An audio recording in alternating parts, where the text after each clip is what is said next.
Hello दोस्तों, आप सभी का अपने YouTube मंच AVS क्लासेस पर नमस्कार, स्वागत है। मैं हूं अंकित कुमार और आज मैं कुछ बताने वाला हूं। आप लोग को थंबनेल और टाइटल में देख करके पता चल गया होगा। बहुत सारे ऐसे क्वेश्चन हैं जो कि बार बार रिपीटेड क्वेश्चन हैं, उनके बारे में बताऊंगा। कमेंट बहुत ज़्यादा आते हैं उसके बारे में कि क्या क्या हो सकता है और अभी तक का क्या हुआ, D.Ed समिति और B.Ed समिति ने क्या क्या किया और D.Ed और B.Ed में किसका पलड़ा भारी अभी तक, कितनी सुनवाई हुई। और सबसे कॉमन क्वेश्चन ये है कि जब सुप्रीम कोर्ट का निर्णय, डिसीजन, जजमेंट आ चुका है तो मध्य प्रदेश में इतनी देर क्यों लग रही है, लागू होने में इतनी देर क्यों लग रही है, ये चीज़ें, ये क्वेश्चन है। और सबसे आखिरी क्वेश्चन है कि सर क्या सच में B.Ed बाहर होगा, ये क्वेश्चन है, ठीक है। और D.Ed समिति में क्या, D.Ed समिति क्या कर रही है, क्या नहीं कर रही है, ये चीज़ें मैं पूरी जानकारी आपको विस्तार से देने वाला हूँ। जो सुनवाई अभी 2 नवंबर की हुई उसकी भी मैं वीडियो नहीं बना पाया था कुछ कारण की वजह से, तो उसके बारे में भी मैं थोड़ी सी वीडियो में बीच में ही जानकारी दे दूंगा। तो चलते हैं, वीडियो को करते हैं शुरुआत। और आप सभी का स्वागत है अपने YouTube चैनल AVS क्लासेस पर। आप को मैं कंप्लीट रूप से इसमें बताने वाला हूँ। देखिए, हमारा जो D.Ed और B.Ed जो मुद्दा चल रहा है, वर्ग 3 में B.Ed को बाहर करने के लिए D.Ed समिति आज से नहीं वर्षों से संघर्ष कर रही है। और जिस चीज़ के लिए अपन कर रहे हैं वो बहुत ही महत्वपूर्ण है। अपन कंप्लीट रूप से उस पर लगातार ध्यान दे रहे हैं और जो चीज़ें हैं उसके बारे में कंप्लीट रूप से कर रहे हैं। आगे की प्रोसेस में बता दूं कि जो 2 नवंबर की हुआ सुनवाई, वो उसमें तो साफ तौर पे आप लोग को सुनवाई सुने होंगे, उसमें साफ तौर पे स्पष्ट हो चुका है कि B.Ed का वर्ग 3 से बाहर होना तय है, 100% हो चुका है, ठीक है। क्योंकि आप लोग को पता है कि यदि अब बाहर नहीं करना होता तो सरकार से डेटा क्यों मांगा जाता, ठीक है, ये सबसे बड़ा फैक्ट। और बाहर करना है इसलिए तो सरकार के पास गई, जज गया कि आप बताइए कितनी संख्या है, ये सब डाटा हमें उपलब्ध कराइए। कुल मिला के ये है कि जजमेंट जो सुप्रीम कोर्ट का है उसका उल्लंघन नहीं कर सकती हाई कोर्ट, ये सबसे 100 की सीधी बात है। हाँ, अच्छा, इतना समय क्यों लग रहा है? तो समय इसलिए लग रहा है क्योंकि कोर्ट के भी कुछ रूल्स होते हैं, कोर्ट भी कुछ चीज़ें देख के डिसीजन देती है। और क्योंकि यदि किसी भी डबल बेंच से कोई भी मतलब वो निर्णय होता है, ऑर्डर पास होता है, मतलब ऑर्डर जारी होता है, तो वो सुप्रीम कोर्ट के हर एक जगह और हाई कोर्ट के हर एक बेंच पर और हाई कोर्ट के डबल बेंच की सुनवाई को हर एक राज्य अप्लाई करवा सकता है, वो मान्य होती पूरे भारत में, ठीक है। तो इसलिए हमारे यहाँ के जो जज साहब हैं वो विधिवत रूप से सुनते हैं, एक एक चीज़ को सुनते हैं। और लगातार 3, 4, 5 सुनवाई हो चुकी है और सुनवाई अभी हो भी रही है। लेकिन सुनवाई में अब लगता है ना कि तारीख पर तारीख क्यों दिया जा रहा है। तो तारीख पर तारीख देने से एक फ़ायदा अच्छा ये है कि जज हमारी इस पूरे भर्ती को, पूरी चीज़ों को ये क्लियर सुन रहा है, क्योंकि इसमें ना तो रिव्यू पिटीशन की चांस होगी और ना बहुत सारी चीज़ें उसमें जो होती हैं वो नहीं हो पाएगी। क्यों? क्योंकि इसमें पूरा क्लियर हो जाएगा और हर पहलू पर सुनवाई कर लें, यही तो अच्छा न्याय है। और देखिए, आप लोग को पता है कि जो कंप्लीट रूप से होने वाला। अच्छा, D.Ed समिति अब क्या कर रही है, इसकी आगे की रणनीति क्या है, वो चीज़ें मैं बता दूं। तो देखिए, D.Ed समिति लगातार संघर्ष जारी है और लगातार कार्य कर रही है। और आगे 20 नवंबर को जो सुनवाई होना है उसके लिए क्या तैयारी है वो D.Ed समिति लगातार कर रही है। और आगे क्या होता है, प्रेजेंट क्या करेंगे, वो सब चीज़ें आप लोग को पता चल जाएगा। वीडियो तो आते रहेंगे बीच बीच में, क्या कैसी तैयारी हुई। अभी तो केवल 2 नवंबर के बाद से फुर्सत हुई है, आगे का जो तैयारी है वो लगातार करेंगे। और आप सभी से गुजारिश है कि आगे की जो लड़ाई है उस पर सभी लोग एक्टिव रहें, ध्यान दें और सतर्क रहें, बिल्कुल। और जिन सभी लोग अपने अपने डॉक्यूमेंट्स वगैरह को भी अपन रिन्यू करा लें। जो चीज़ें हैं, बहुत सारी चीज़ें हैं जो कि आप लोग शायद उम्मीद भी छोड़े रहे होगे, तो आप लोग की उम्मीद जग गई होगी। और अब कंप्लीट रूप से ये हो चुका है कि जो निर्णय है वो बहुत जल्द आप लोग के सामने होगा, इसलिए ज़्यादा इस पर समय नहीं लगेगा और आप लोग के सामने कंप्लीट रूप से ये चीज़ें आ जाएगी। दूसरी बात ये है कि सर इस पर तारीख क्यों मिल रहा है। तो देखिए, तारीख मिलना, पहले एक पक्ष को सुना गया, फिर दूसरे पक्ष को भी सुना गया, मतलब जो जितना टाइम लेना है आप ले लीजिए, कोई दिक्कत नहीं।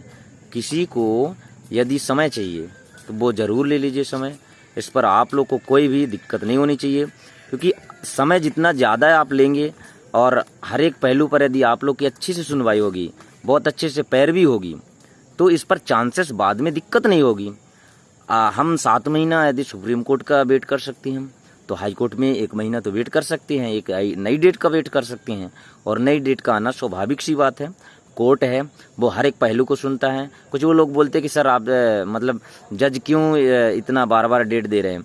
जो देखिए, न्याय का न्यायालय है और न्याय के शरण में जो आ जाएगा उसको कंप्लीट रूप से समय दिया जाता है। इसलिए ये चीज़ें हो रही है और बार बार हो रही है। और अब मेरे ख्याल से ऐसे तो फालतू चली नहीं जाती कि गए तुरंत डेट बढ़ गई, ऐसी नहीं है। हर एक पहलू को किसी न किसी 1 या 2 पहलू को सुनवाई किया जाता है और इसके बाद ही आगे की जो नई तारीख है वो डिसाइड होती है। और आगे की जो रणनीति, अच्छी बात है कि यदि नई तारीख आती है तो उस पर हम लोग अच्छे से उसको ध्यान देकर और कार्य कर लेते हैं, अपनी तैयारी कर लेते हैं।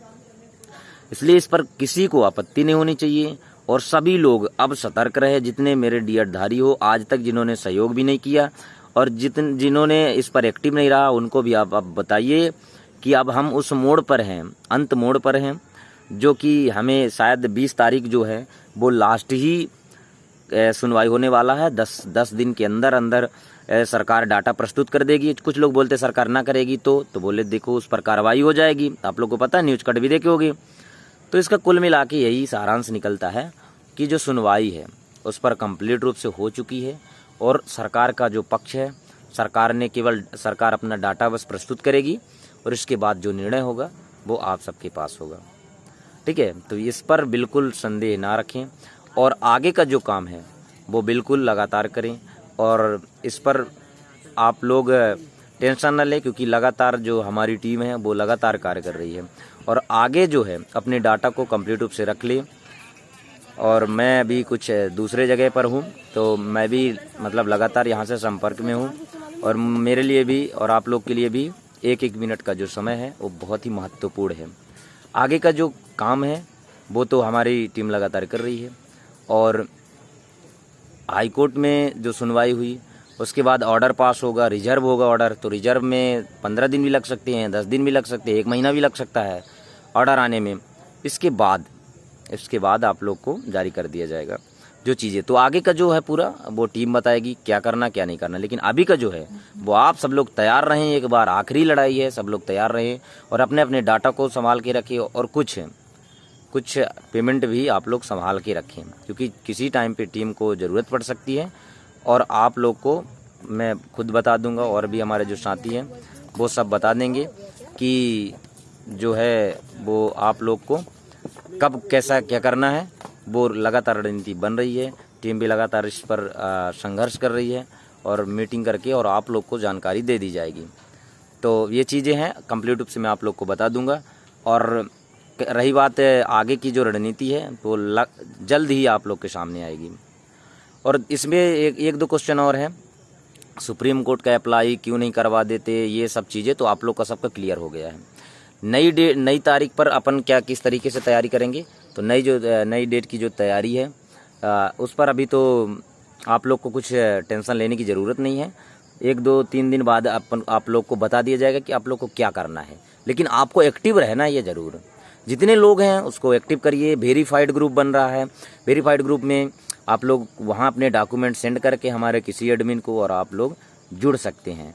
तो ये चीज़ें हैं, आप लोग ज़रूर इस पर प्रयास करें और कार्य करें। धन्यवाद। चैनल में तो एक बार चैनल को सब्सक्राइब करके बेल आइकन प्रेस कर लेना। और एक और आप लोग को विशेष सूचना दे रहा हूँ कि जो चीज़ें हैं वो पहले टीम डिसाइड करके बताएगी, इसके बाद ही कोई कार्य करे। किसी के कहने से ऐसे मत कर दें। तो आप सभी को बता दूं कि यदि चैनल में नए हो तो एक बार चैनल को सब्सक्राइब जरूर कर लेना, क्योंकि अब हम आखिरी पड़ाव पर हैं। और टेलीग्राम का लिंक आपको डिस्क्रिप्शन में दे दिया गया है, वहाँ पे आप जाके ज्वाइन कर लीजिए, क्योंकि हर एक छोटी बड़ी जानकारी मैं वहाँ पे शेयर करते रहते डेली का डेली, हर मिनट हर घंटे पर। तो वो उसको जाके ज़रूर ज्वाइन कर लीजिए। और देख सकते हैं एक बहुत अच्छा दृश्य, और यहाँ पर हम लोग आए हुए हैं। तो बाकी चीज़ें आप लोग को मैं शेयर कर दिया हूँ। वीडियो जितना बताया हूँ वो चीज़ें आप लोग को हर समय पर तैयार रहना है और वीडियो को ज़्यादा से ज़्यादा शेयर करिए, क्योंकि हम सब एक रहेंगे, एकता में ही बल होती है। एक रहेंगे तभी कोई कार्य हो सकती है। तो वीडियो को ज़्यादा से ज़्यादा शेयर करिए और जितने डीएड-धारी हमारे हैं सबको जोड़ करके एक मंच पर, एक प्लेटफॉर्म पर लाइए। आइए, हम सब आप सबका स्वागत करते हैं। और आगे की यदि आप कोई टीम लीड भी करना चाहता है, कोई नया मतलब जिसको अच्छी नॉलेज हो, वो यदि हमारे साथ में टीम वर्क पर काम भी करना चाहता है, टीम से जुड़ना चाहता है, तो बिल्कुल आपका स्वागत है। आइए, हम बिल्कुल आपको जगह देंगे। और हम सब, ये किसी एक का कार्य नहीं है, सबका कार्य है। इसलिए जो चीज़ें हैं वो कंप्लीट रूप से आप लोग को बता दिया गया है। तो चैनल में एक बार चैनल को सब्सक्राइब जरूर कर लेना, क्योंकि आप लोग सब्सक्राइब नहीं करते हो। मैंने देखा, वीडियो देख लेते हो लेकिन सब्सक्राइब नहीं करते हो। और अदर राज्य की जो बात है, छत्तीसगढ़ की बात है और बिहार की बात है, तो वो सब नेक्स्ट वीडियो पर मैं आप लोग को बता दूंगा। धन्यवाद।